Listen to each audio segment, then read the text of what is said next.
It's my privilege to introduce our plenary speaker this morning, Justin Bailey, the Associate Professor of Theology at Dordt University. He's the host of the In All Things podcast. His written work has appeared in publications such as Christianity Today, Christian School Scholars Review, and the International Journal of Public Theology. He's the author of Reimagining Apologetics and a forthcoming volume this September called Interpreting the World. He is an ordained minister in the Christian Reformed Church and has served as a pastor in Filipino American, Korean American, and Dutch American settings. Without further ado, join me in welcoming Justin Bailey. Thanks, Justin.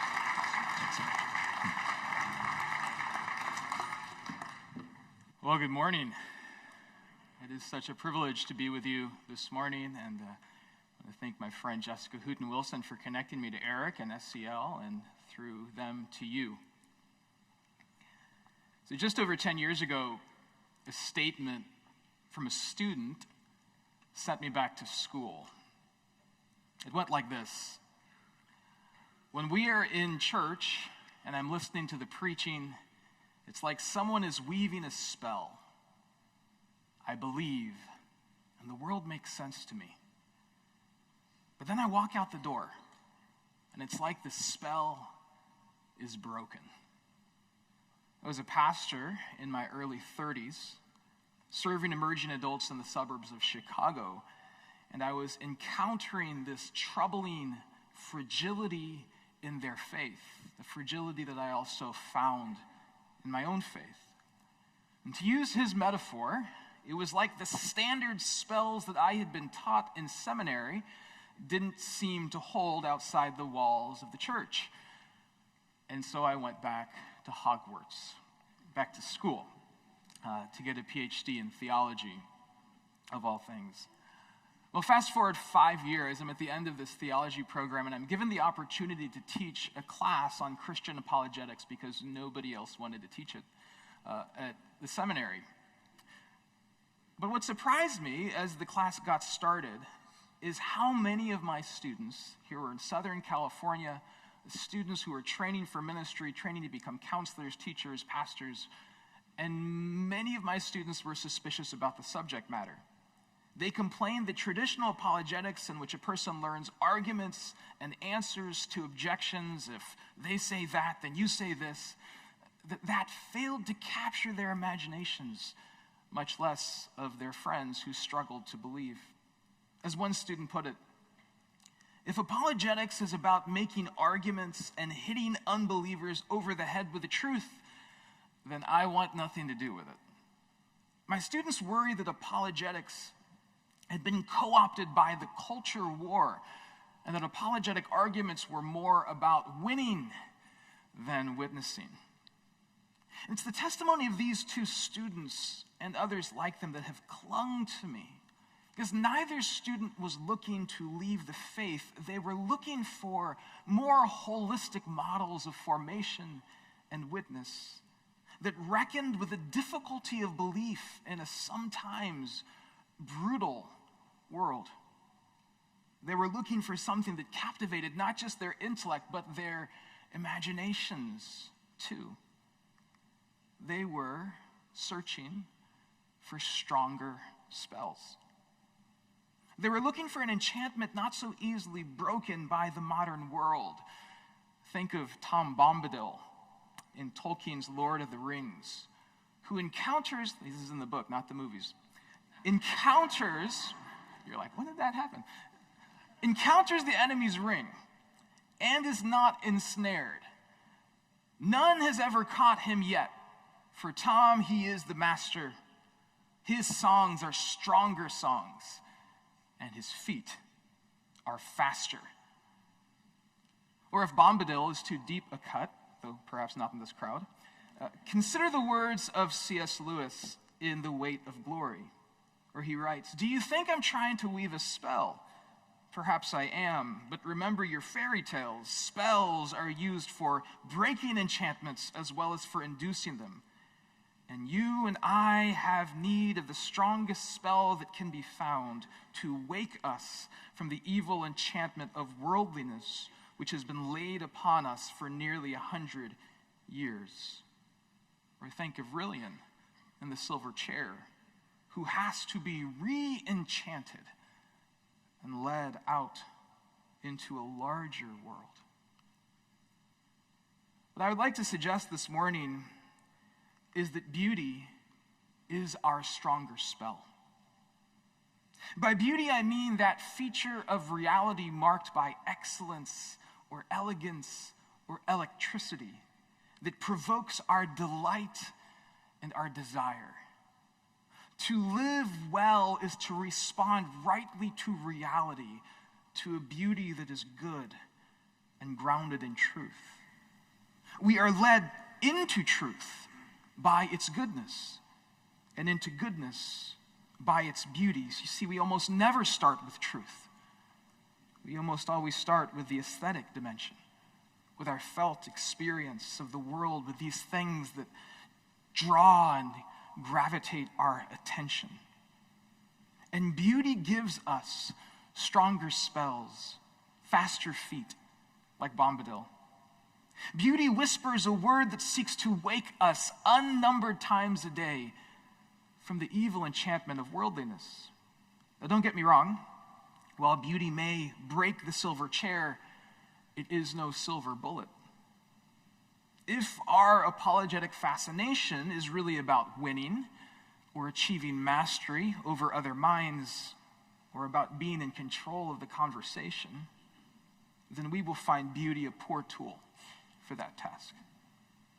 But there is another way to think about Christian witness, not an apologetics, not of culture war, but of what artist Makoto Fujimura has called culture care.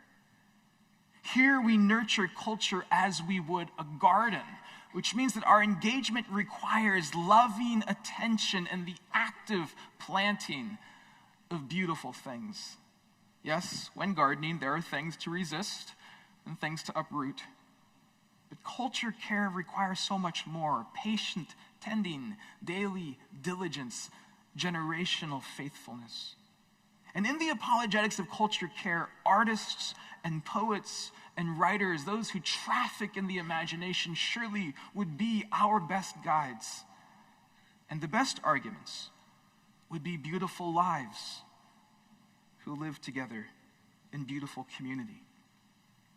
In the time we have together, I'd like to explore how beauty doesn't just nurture the soul, but nurtures the soil for belief in three movements. I want to see how beauty provokes hope, how beauty trains our attention to look for truth, and how beauty finally confronts our best imaginings, because any Christian conception of beauty must reckon with and center on the cross of Jesus Christ. Now, to help us through these three movements, we will walk alongside a master maker, Victorian writer George MacDonald, who also started as a chemist, by the way. Best known as the fantasist who baptized C.S. Lewis's imagination. And MacDonald's example is instructive because the story of Christianity when he was ministering, when he was writing, the story of Victorian Christianity is usually described as the Victorian crisis of belief. It was a time marked by doubt, by disbelief, by, dare I say it, deconstruction. Traditional understandings and commitments to Scripture were being stress-tested by higher criticism on the one side and Darwinian theory on the other. So agnosticism had become not just imaginable, but fashionable. And public breakups with the Christian faith by influencers were increasingly common. And as you might imagine, plenty of public Christian figures and thinkers rose to defend the faith. Although MacDonald was eloquent and devout, he didn't choose the route of what we might think of as the traditional apologist. In fact, he found most apologetic argumentation to be, like my students, counterproductive. Writing this: when I am successful in any argument, my one dread is humiliating my opponent. When a man reasons for victory and not for the truth in the other soul, he has just one ally, the devil. The defeat of the intellect is not the object, but rather the acceptance of the heart. And so MacDonald aimed at the heart through the eyes of the heart, the imagination. He wrote fiction and fantasy and poetry. And I'm going to draw my examples this morning from his Wingfold trilogy, 3 realistic novels that tell the story of Thomas Wingfold, who is a minister who realizes that he does not believe in God. And the novels tell the story of his awakening first to his doubt and then to a renewed faith as he then becomes a guide for others who are struggling to believe. It's in the 3rd book, a book called There and Back, that we meet these 2 young people, Richard and Barbara, both who have had a sort of irreligious upbringing. But as they share their love of beautiful things, their love of nature, and their love of poetry, Barbara finds herself drawn to the Christian faith. Surely, she reasons, there must be someone to thank for all of this goodness. Just imagine, she said, if God were all the time at our backs, giving us one lovely thing after another, trying to make us look round and see who it was that was so good to us. Imagine him standing there and wondering when his little one would look round and see him and burst out laughing. But as Barbara turns to faith, Richard moves further away. And so Wingfold tells Barbara, talk to Richard of the God you love, the beautiful, the strong, the true, the patient, the forgiving, the loving. Make his thoughts dwell on such a God as he must feel would be worth having. Wake the notion of a God such as will draw him to wish that there were such a God. Set in Richard's eye a God worth believing in, and he will go and look if haply such a God may be found. Here in these 2 quotes, we get a glimpse of what we might call MacDonald's imaginative apologetic method. He starts with the lovely things that fill our lives, suggesting that our intuitive impulse of gratitude to thank someone is not deceived. This wakes the imagination to consider what kind of God would be worth believing in. He aims to fill the heart with hope that such a God might exist. We begin with beauty because beauty provokes hope. It awakens desire. It provokes us to say, I wish that were true. I wish I could believe that. But we need more than wishes, don't we? Finding something beautiful is not the same as finding it believable. Still less, actually believing it in a way that makes a meaningful difference. I might love Narnia, but I've never tried to travel there, at least not as an adult.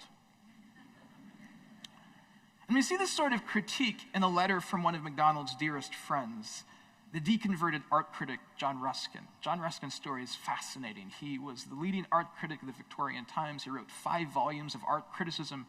When he started writing volume 1, he was a devout Christian. By the time he got to volume 5, he had deconverted.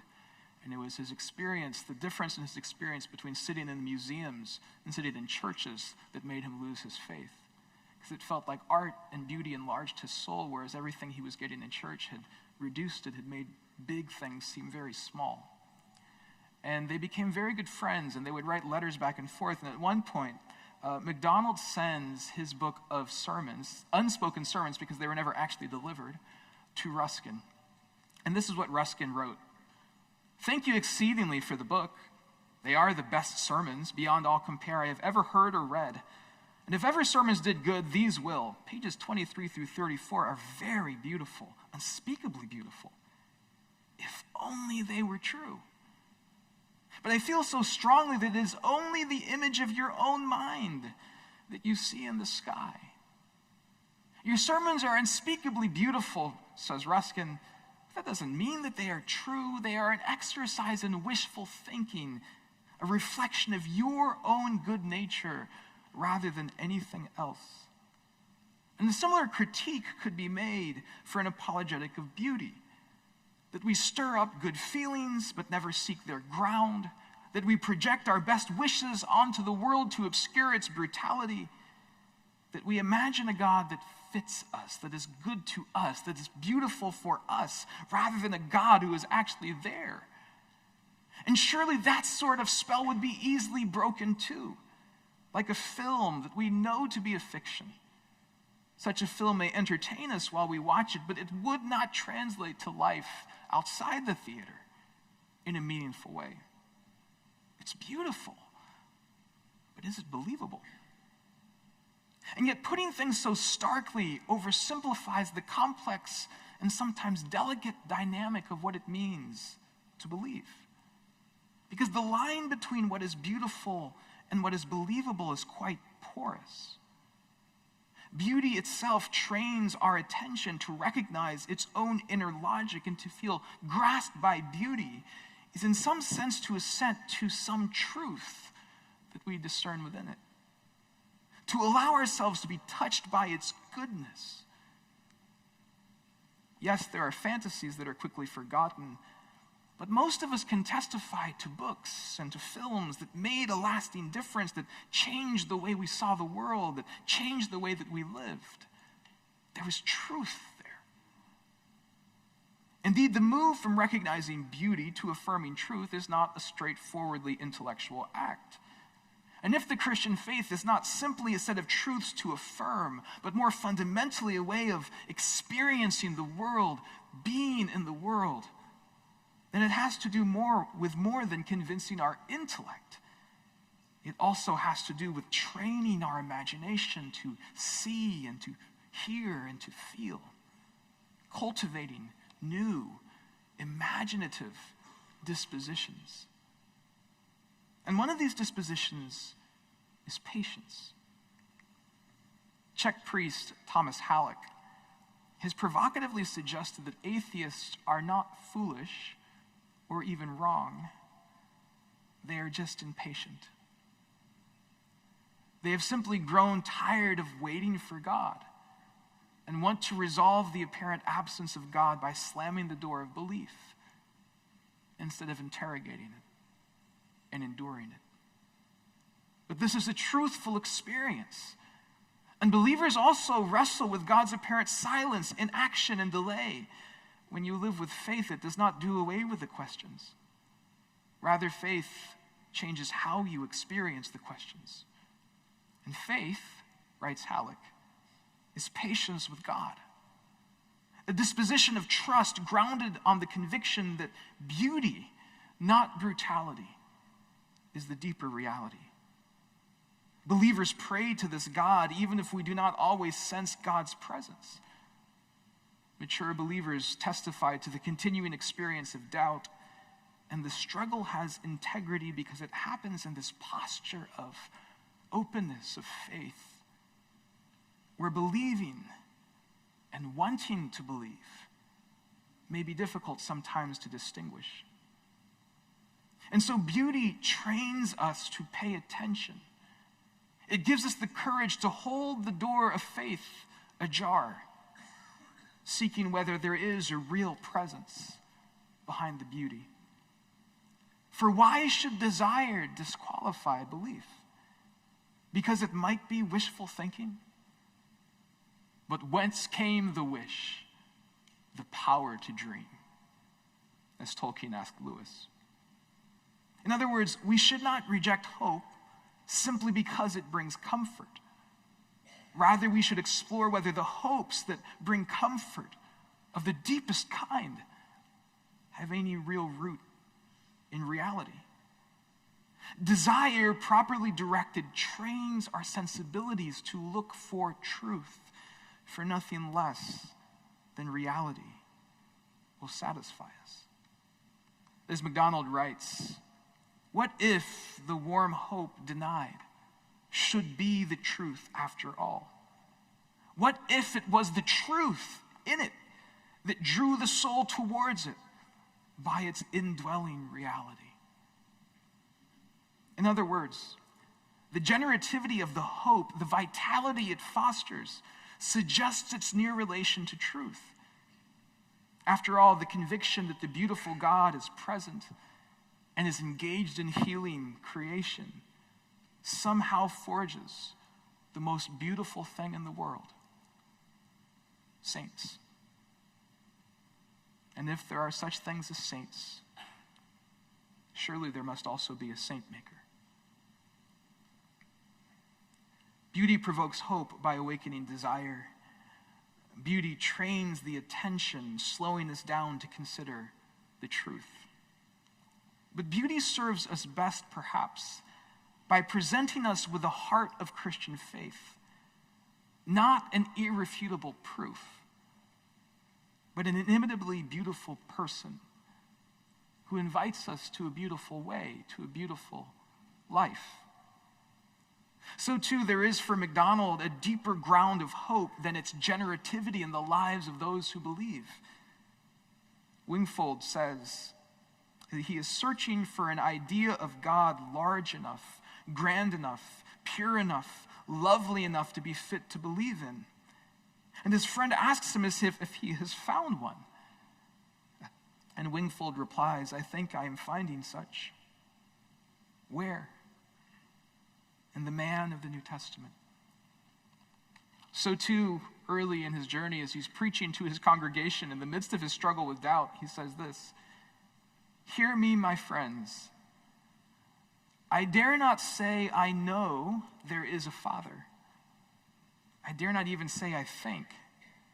I can only say with my whole heart, I hope we have indeed a Father in heaven. But this man says he knows. And if he tells me he knows, I am silent and I listen." For Christ is both the concrete ground of our hopes and the standard by which our best imaginings are judged. For although the Christian story is beautiful, it also challenges our ideas of beauty and what it means to live a beautiful life. Because the question is not just, is it beautiful, but is it big enough? Because there is also brutality, there is also brokenness. And how can we reckon with this? How can we take this into account? Not just the beauty, but also the brutality. Is beauty big enough in a world where horrible things happen? And so the Christian understanding of beauty centers on the cross. As Fleming Rutledge reminds us in her marvelous book, The Crucifixion, the cross is the supreme contribution of Christianity to human imagination. Until the gospel of Jesus Christ burst upon the Mediterranean world, she writes, no one in the history of human imagination had conceived of such a thing as the worship of a crucified man. An instrument of torture and humiliation and death, the cross reminds us that imaginative passion leads people not just to build and create, but also to tear down and destroy. The cross forces us to reckon with the ugliness and the brutality of the world and our complicity in it. It forces us to come to terms with how severely we fail to live up to our highest hopes and our best imaginings. Celebration of the beautiful, apart from a consideration of the concrete person of Christ and the cross, can only lead to a theology of glory. But it will be a lesser glory, one limited by our best imaginings. Because if the human imagination is never confronted by and humbled by the cross, then it will be unable to embrace suffering, but also unable to imagine the deep hope that only the cross can provide. For once the cross has humbled us, it offers us hope. Precisely at the moment we least expect it and least deserve it. Indeed, in the gospel, this symbol of the worst that humans can do has been reimagined and transfigured into a sign of the best that God can do and has done. So the ugliest thing in the world becomes the most beautiful. And so we place crosses on our tombstones. And we do so in hope that what happened at and after the cross will make some difference for those who lie buried there, for us and for the world. The Christian conception of beauty does not deny the possibility of loss and brutality. It does deny that any of these things is the deepest reality or has the final word because of the cross. The cross invites us to reimagine beauty and a beautiful life in cruciform terms. Like the Japanese art of kintsugi, it repairs our shattered hopes with gold, opening every possibility of redemption. Faith in Christ does not change the past, but it can change what the past means. And faith opens up the most capacious future because it dares us to hope that even death could be swallowed up in the end.